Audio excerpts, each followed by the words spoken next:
perspective of the smile, so there is less risk that I will get canting of the smile line. It helps me to control the symmetry and the smile line position. That's very important. And also if you use an index, here I haven't used an index because I was working mainly, or most of my work had to be done interproximally. But eventually if you use an index, it's much easier to stabilize and to place the index if you don't have the rubber dam only around a few teeth. Very important for those cases. You need a caliper, you need to measure, you need to be sure you get at least symmetrical centrals. Laterals and canines you can play a little bit, but it is important to measure. Here I had to work with dentin. You realize I cannot do or build up the whole case with just enamel, so I use here dentin and combination of white and bleach enamels. And I'll show you the details, the step-by-step for the build-up I'll show you a little bit later. Now I'm just discussing indications. I show you a couple of intraoperative steps, but I'm not, now at this point, I'm not describing the entire protocol, more to share indications. I could close the contacts on the left side. I had a little bit of problem here. You see that I have too much space, so I left a little diastema because it didn't look good. That was needed because of the space we have here. On the first appointment, I'm just reverting here. I went from lateral to lateral. That's already 2.5, 3 hours of work. It's enough. The patient starts to get a little bit nervous. He's moving on the chair. It's time to stop. And during a second appointment, then I finished the case with the canine. So basically, there is one phase, which is the treatment planning by DSD, and also the test drive with the mock-up. So that will be, of course, in the second appointment because we need to involve the technician. And then there are 2 sessions for the restorations. First session, lateral to lateral. Second session, canine to canine. Again, for a young patient, I think even though it's not 100% perfect, I could do better probably with bonded porcelain restorations. But here, the patient is really young. She's not so motivated with dentistry. She wanted the treatment to be straightforward, relatively simple, and also she had financial limitations. So to go with bonded porcelain restorations for her would have been absolutely out of her budget, or out of the budget of her family. So here we had to find a simpler and more cost-effective solution. Now you see the final result. It's not 100% on the right-hand side because I had a little too much space. But I think this is it's a decent result for this young girl. This is where we started. Pictures here were taken when she was 16, and this is the post-treatment when she's 17. Again, with a relatively simple treatment approach, no prep approach. There are a few other things. I would have liked to do some microabrasion to get rid of the fluorosis.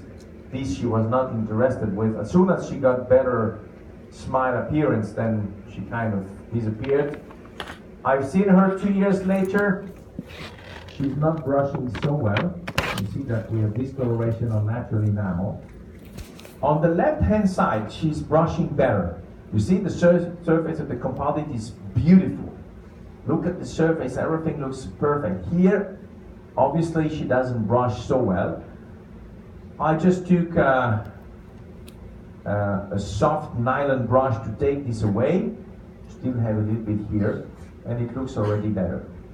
Of course, the medium to long-term behavior depends a little bit on what the patient does or what the patient doesn't do. If the patient doesn't brush, eventually this is we have some parafunctions. We might have some little problems. But worst case scenario, you need to repolish, which is not a big deal. Veneers. When would we think about using composite for direct veneers? In fact, there are two good indications for direct veneers. The first one is as a long-term temporary, as this case. She's a lady from the Middle East, and I remember very well because this was during summertime. She's showing up on a Thursday afternoon, and while we are moving to my operatory, she's explaining that she's desperate. She's desperate about her both centrals that were redone numerous number of times, and now that she thinks to have treated definitely with veneers. He said, okay. So that is the social perspective. It's not so bad, I believe. It is, of course, we see it is not perfect, but it's not really so bad. And this is now the dental perspective. Well, it's not great. Let's admit it's not great. But the funny thing, or the surprising thing, is that at social distance, it is not such a disaster. But obviously the patient was not happy. And I said, well, you're right, probably those are relatively extensive restorations. Bonded porcelain restorations might be indicated. I realized she was not from Geneva, and I said, how long are you in Switzerland? She said, I'm leaving on Saturday. So we are Thursday afternoon, she was leaving on Saturday. I said, I'm sorry, but with the soft tissue conditions, there is no way, even if my technician will work around the clock, I won't be able to make it in 48 hours. And I said, the best I can offer is that I will see you tomorrow. I have 1.5 hour slot in my agenda. I'll just redo those veneers with a better technique to left time, or to give time to the soft tissue to heal. And when you're back to Geneva next time, if you wish, we can do the definitive veneers. So basically here the concept is to go with long-term temporaries. We use composite as long-term temporaries for veneers. I didn't have the time to replace the interproximal restorations. I found in the meantime that those two teeth are not vital. One is vital, the other one is non-vital. And of course here, with the quality of the soft tissue, it was impossible to work without the rubber dam. So place the rubber dam as always. Use the ligatures to stabilize the rubber dam. I tried not to prep too deep for the non-vital tooth to be able to fix the ligature with the bonding. In fact, while I'm doing the bonding, I fix the ligature with the bonding agent so that it stays slightly above the cervical margin, and here the gingiva was so inflamed that it was easy to push the tissue a little bit up. I've done an index of the existing situation because I didn't want to change the configuration of the smile. I would just do a little correction here. The mesial corner or mesial angle of both laterals was not 100% let's say aesthetic, so decided to do a micro bonding, let's call it like this, monolaminar bonding with enamel mesially to improve a little bit the forms. And then I will go with the simple bilaminar technique. So you see here I have this small enamel shell, then I'm layering a little bit of dentin over it, and I cover everything with enamel. So it's the classical bilaminar technique using the natural layering concept. Now you see from an occlusal perspective, look at the color of the tissue. It's really, really very dark, but we didn't have the time to do any internal bleaching here. So now you see this incisal perspective, which is so important to control the volume of the layers, because in fact when I place the dentin, I need to define precisely the space which is left for enamel. So now you see again from an incisal perspective the volume of dentin on the vital tooth, and now we cover it with enamel. That is during the finishing, starting now to create the microanatomy, doing the polishing, Here we have no effect shade, so it's just the natural translucency and opalescence of the composite. The white halo you don't need to do, and here anyway, those teeth are not showing a lot of opalescence and translucency, but we should never use any effect shades to simulate the white inside and halo. That comes from the optical properties of the material and from the anatomy of the incisal edge. So the final result with just normal layering technique, sorry, it went too fast. And in fact, the patient didn't leave on Saturday. She was back. She came at 8 o'clock on Monday morning. She had no appointment. She said, I'm just coming because I have a problem. And I think I know why she didn't leave, because she didn't like the black triangle. But the papilla cannot regrow over the weekend. It will regrow, but it will take a few weeks or a few months even sometimes. What is important is the distance between the bone peak and the base of the contact. But I'm not cheating with you. This is on Monday morning at 8 o'clock. So this is just a weekend. This is from Friday morning to Monday. Saturday, Sunday, it's about 48 hours. Look how beautiful the tissue looks like. You see, you have a little bit of irritation here. That was from the rubber dam, I don't know. And I think the tissues, the soft tissues, recuperated very nicely. So that is on Thursday afternoon, let's say on Friday morning when I started the treatment, and look already how much we recuperated. But of course, this is not totally over. Now the soft tissue recuperation, regeneration will take a little more time. Very simple treatment, straightforward. I don't pretend this to be as beautiful as the veneers of Michel Magne, but okay, it's a different environment, it's a different indication. Here those are temporaries, long-term temporaries. That is another case. Here the indication is different. The indication is just for financial reasons. This patient got already some compounded veneers. She couldn't afford any porcelain work. She heard, I like to do some direct bonding. She was referred to me by a colleague somewhere else in Switzerland. And this is the situation. The overall smile line was pretty much okay. She's having nearly a gummy smile. So she shows the teeth a lot, but the smile line is relatively correct. The tooth display is relatively normal. What is not ideal is in fact the appearance of the composite. So the composite could look good, but can also look bad. I have no idea which kind of material was used here, but well, the surface is really not good enough, or not good anymore. Those veneers were done about 10 years ago, and definitely it is time to change. I offered anyway 2 options. I proposed 2 options, porcelain, composite. She has got cost estimate for both options, and for her, in fact, the porcelain option was not possible. She couldn't afford it. But then we'll go for composite option. We are doing here the shade selection.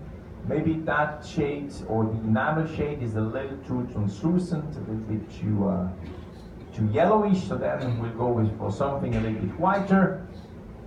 We do an index of the existing smile line, because at least this we thought we can keep.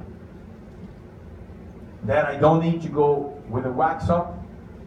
I could try to do molded veneers, but it's not a technique that I'm really using.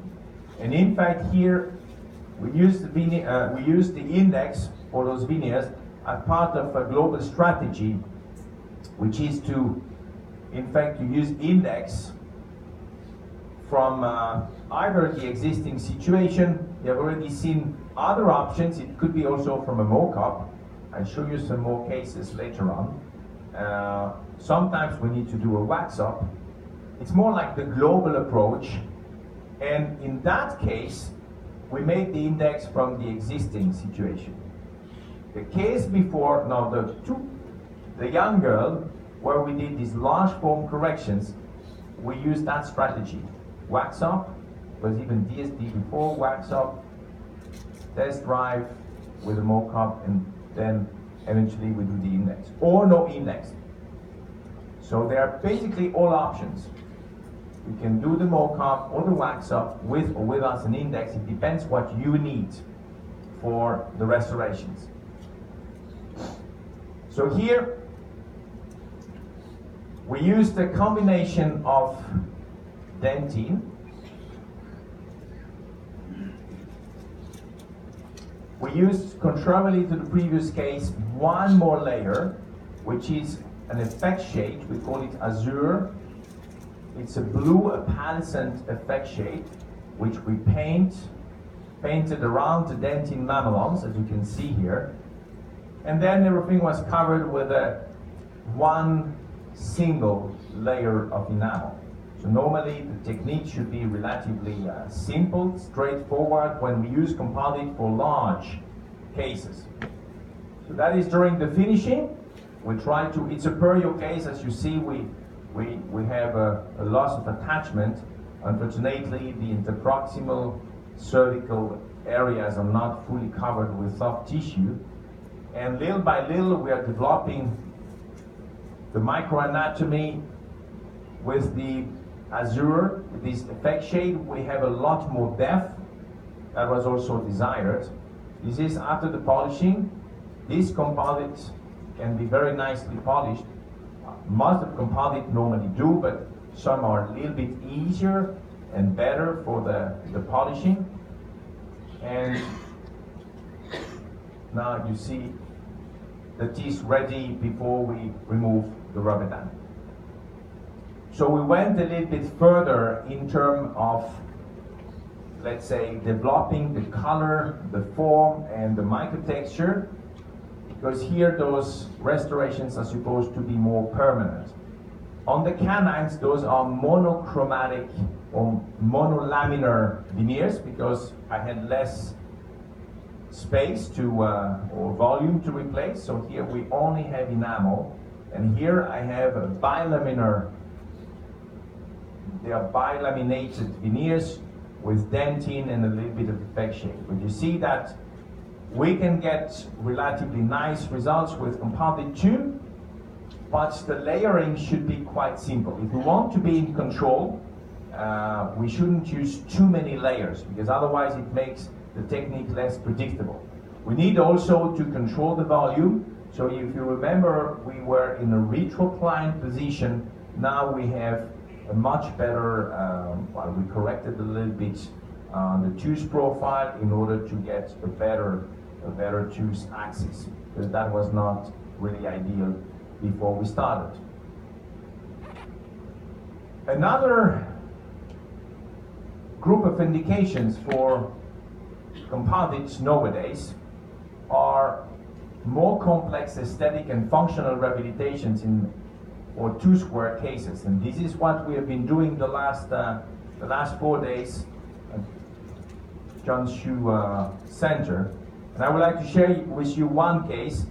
It's not maybe the most spectacular aesthetic case, because I use a material that I'm not familiar with, but I think the indication is a very good indication to illustrate what we can do with composite nowadays. And that's truly a full mouth rehabilitation with composite.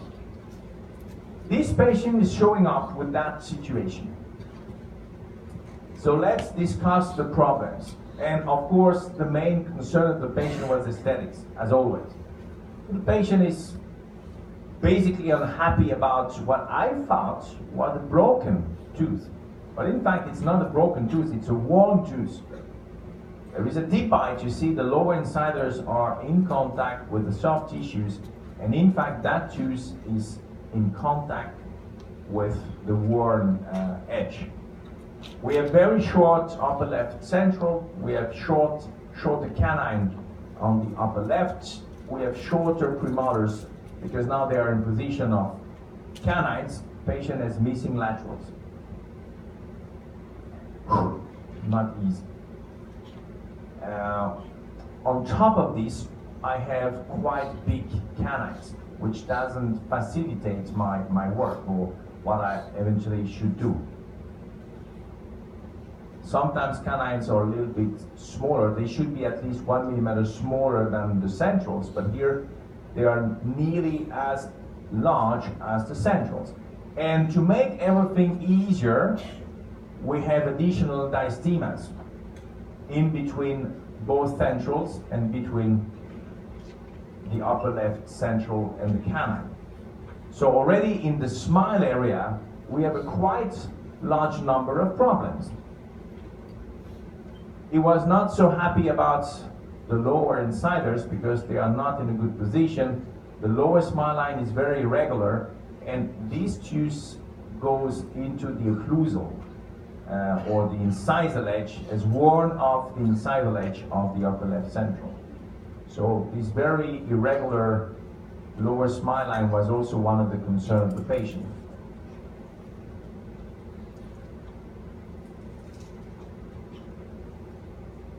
Okay, I just need to wait sometimes for the computer to move on. So, this is actually the dental dream of the patient. This is what the patient expects. And it's very easy to draw this with the computer or to draw those lines on the picture. Now, the problem is that it is not possible. I cannot do that. Something I forgot to mention, the patient, when we finished discussing the different problems, and he said, I have very, very, very limited financial means. He's working for the Red Cross. He's a beautiful person, dedicated to help others. He's traveling like crazy in dangerous areas around the world, and it is my duty and my privilege to try to help him. So clearly, unfortunately here, I would love to go with bonded porcelain restorations, orthodontics, kind of full mouth rehabilitation, but clearly the patient can't afford that. So here, that will be a full mouth composite direct rehabilitation. Now you see the problem. That tooth is in occlusion here. So that is not a fracture, it's a worn tooth. And I need to create space to restore that tooth, because that is one of the main aesthetic problems. So we will need here to run with a minimum or super simple orthodontic treatment to just realign the front teeth, as you will see a little bit later. So the rationale here, in a tooth wear case, is to create space, because I have no way to rehabilitate this patient in that occlusal situation. So I need to open up the bite.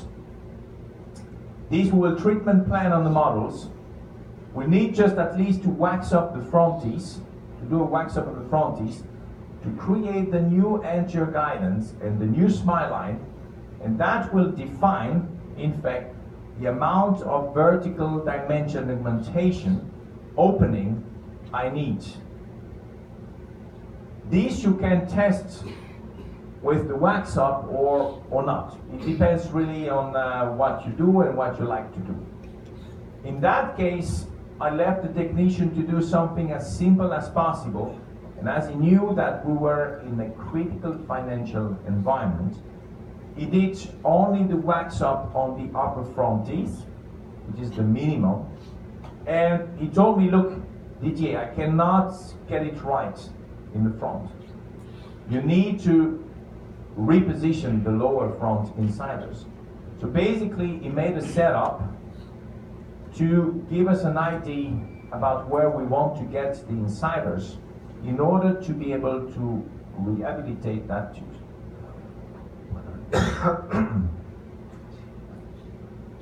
So here, of course, we went through a very simple treatment planning approach, trying to save cost as much as possible.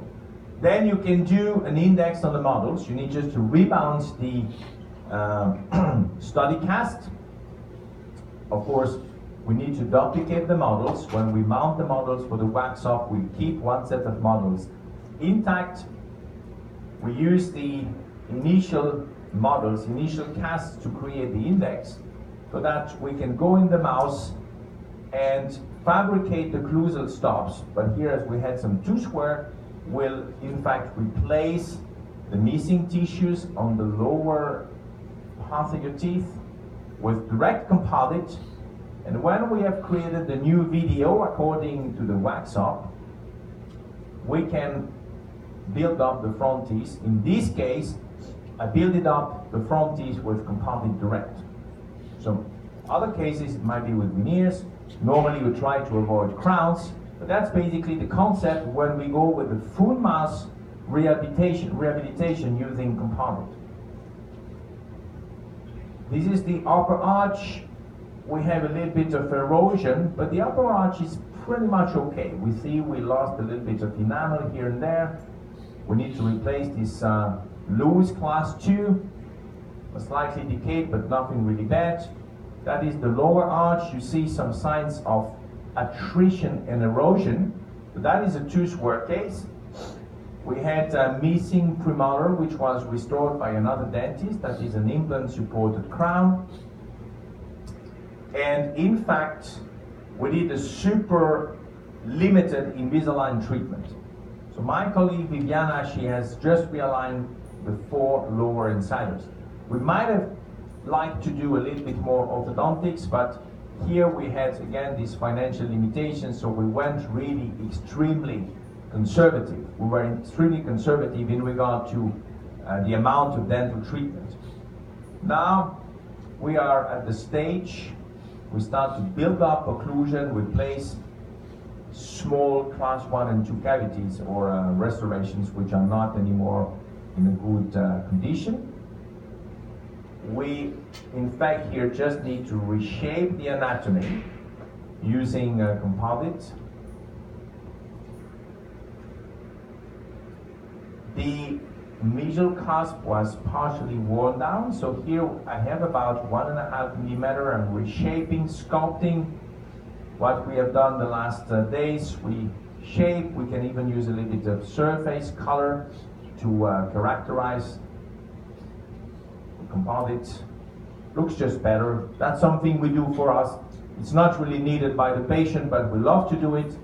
And this is the full arch, the lower arch, after I built it up, the facial cusp on the premolars. I even reshaped the occluded anatomy on the crown. We sandblast and etch the porcelain. As this is an implant restoration, implant-supported restoration will not have any passive eruption, so I cannot use the DALS concept here. And I reshaped the anatomy, all with direct composite because the patient couldn't afford any other option. I also aligned the incisal edges on the lower arch with direct composite, and now I'm ready to go for the upper arch treatment.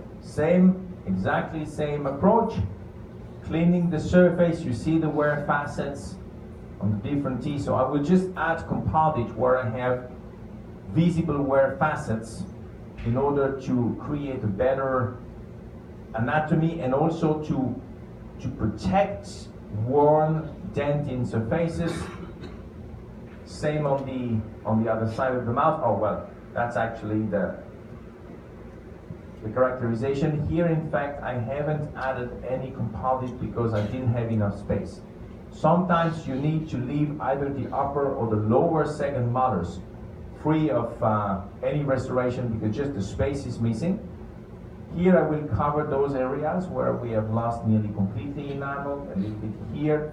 Just minor corrections, form corrections in order to get a better occlusal stability and to gain a little bit of space. Here I need to gain space to restore the front teeth. Now you will see the anterior tooth treatment. Now I'm ready to go with the anterior restorations. Normally for a case like this I will use an index because I have the wax up at least for the 4 anterior teeth, but here I used a different technique only because I wanted to try. So that case is a little bit experimental if you like. I had prototype matrices, kind of anatomical matrices to shape the lingual. I received those prototype matrices for lingual and facial molding. Well, that actually a development I had started with the company, but we could never come to the end of the project because the project director left the company. But in fact here, instead of using an index, I'm using in fact those anatomical matrices to create my lingual and proximal shell, which I would normally do with the index, but the concept remains the same. Then I go on with my build-up, and I use here composites that I'm not familiar with. This is the Tokuyama Astoria. It's one of the few cases for which I use that system, and you will see maybe aesthetically that is not the best aesthetic result I could get, probably also because I don't know the system so well, and also probably because aesthetically it behaves a little bit different from what I'm used to work with. Surface is very nice. It's not totally finished now. I still need to work on the upper left premolar to reconstruct it as a canine. The surface looks good, I would say. This is actually before we started the treatment.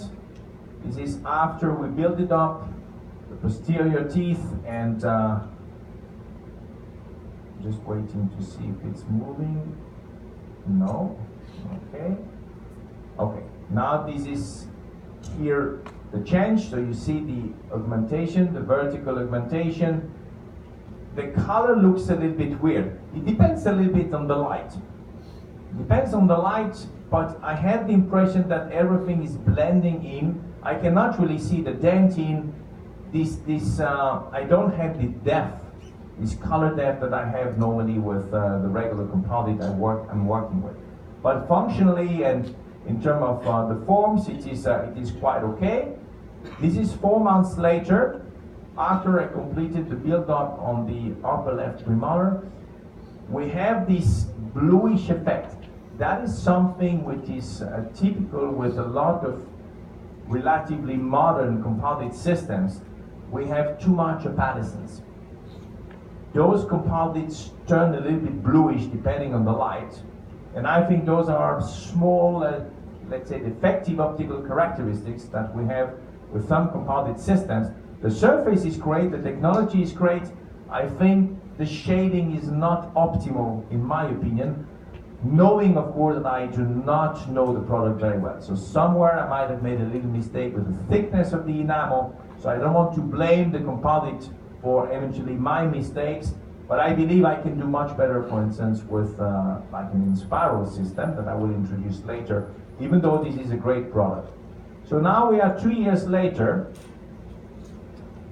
Those are canines, those are premolars.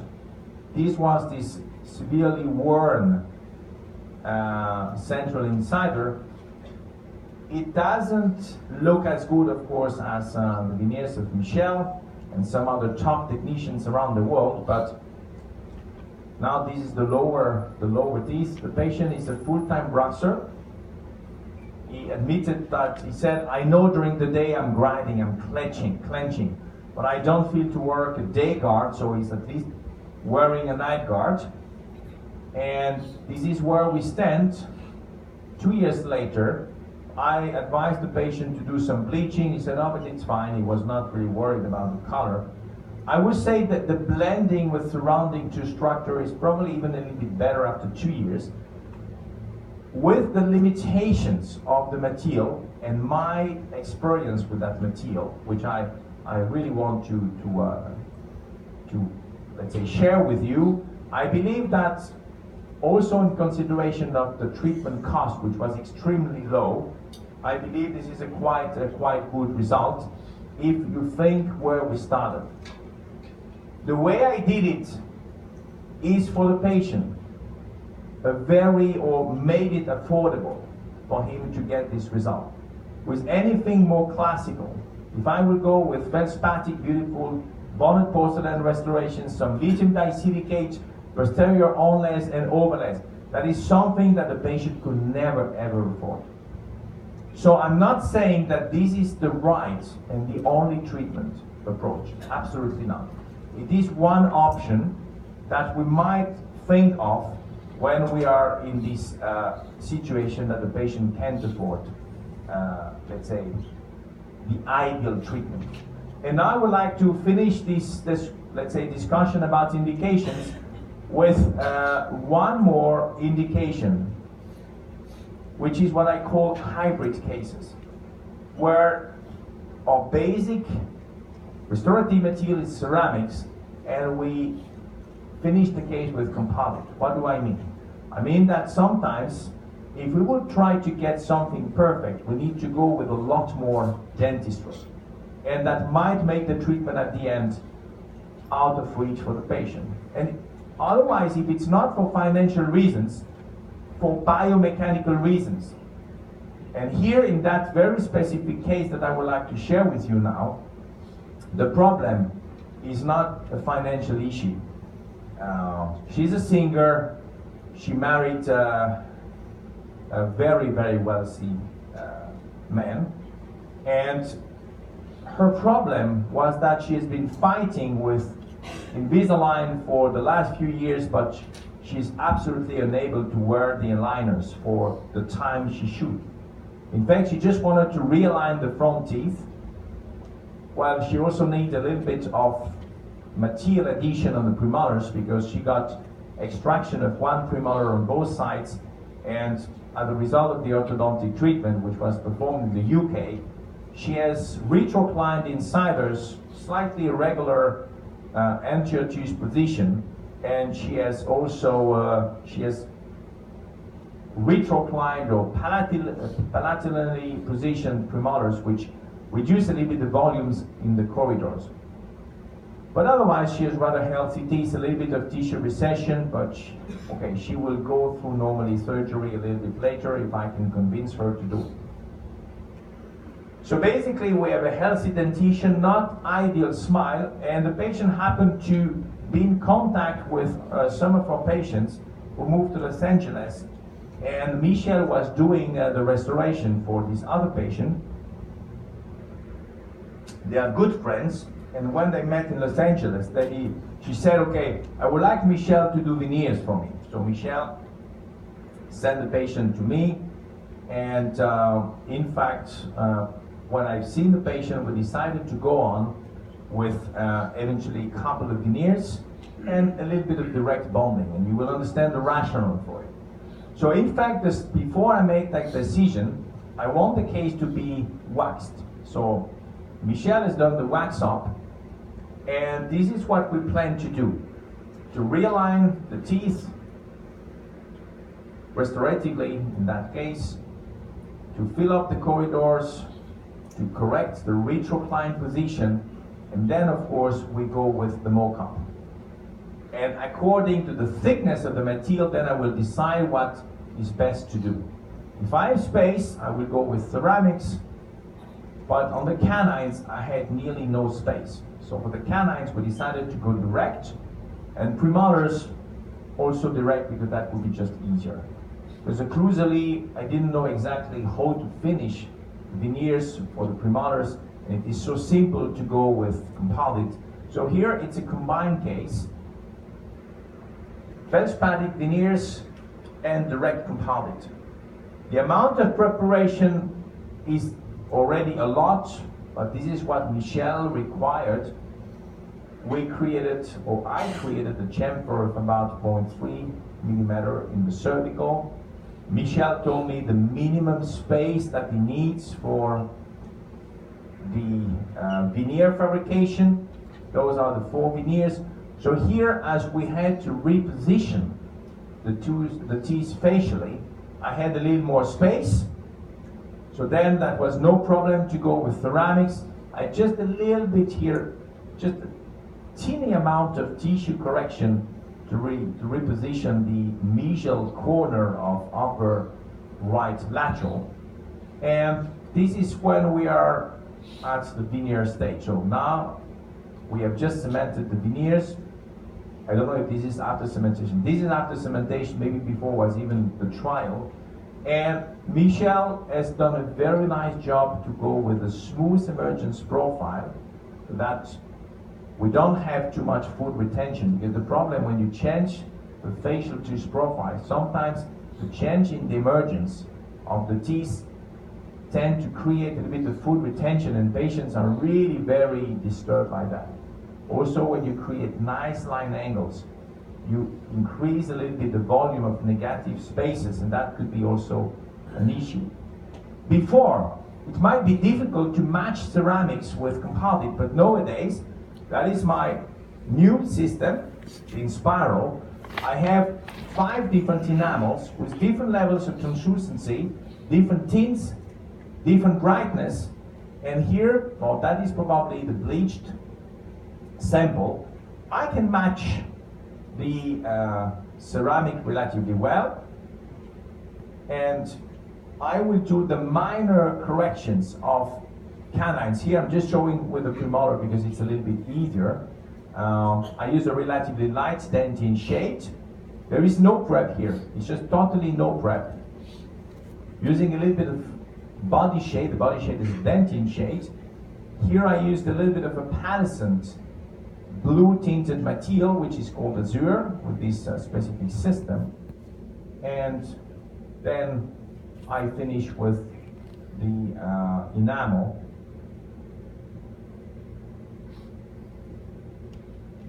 So here maybe the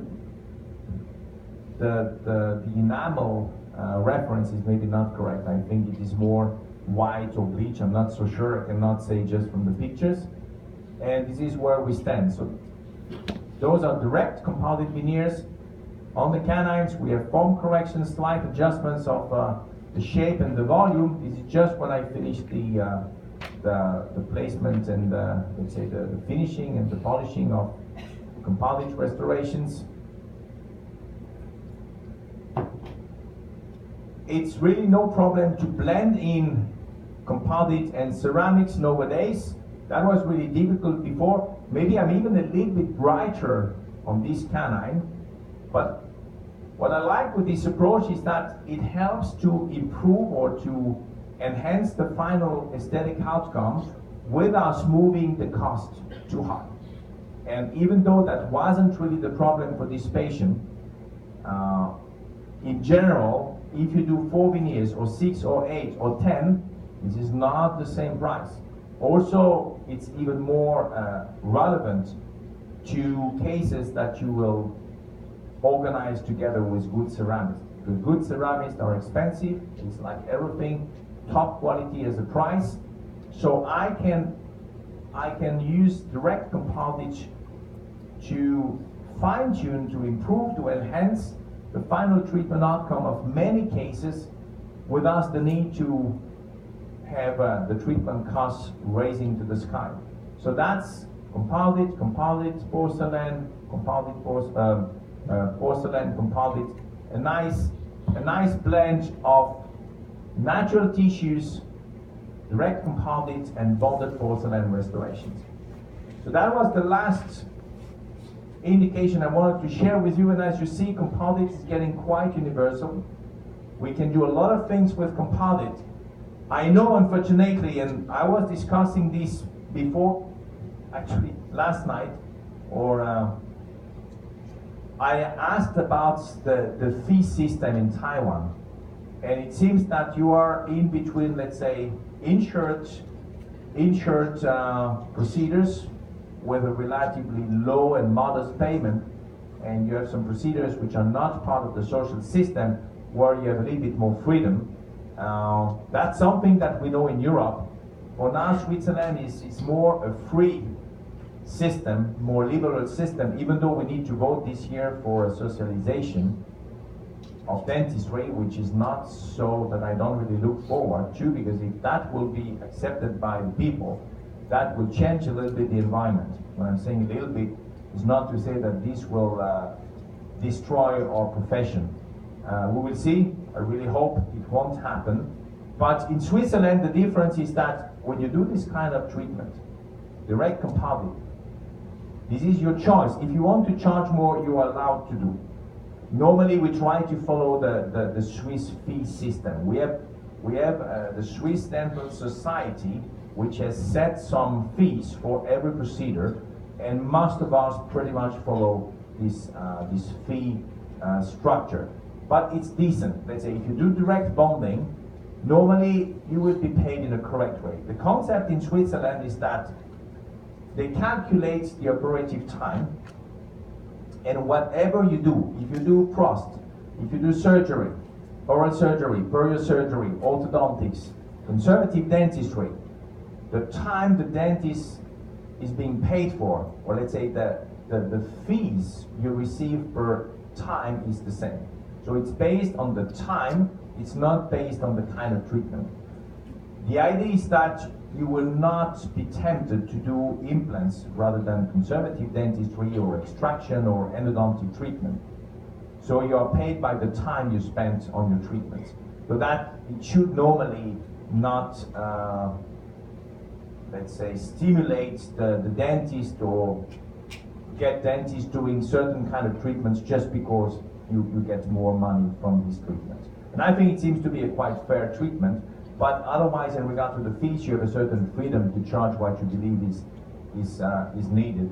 So if you do composite, you can be paid as well as if you do prosthetic work. So that's of course a slightly different environment, and I just hope that you can find your way to integrate this kind of treatment in your fee system, because the benefit for the patient and the happiness it creates for the dentist is really very, very special. So I think it is time to make a break. Thank you so very much for your kind attention.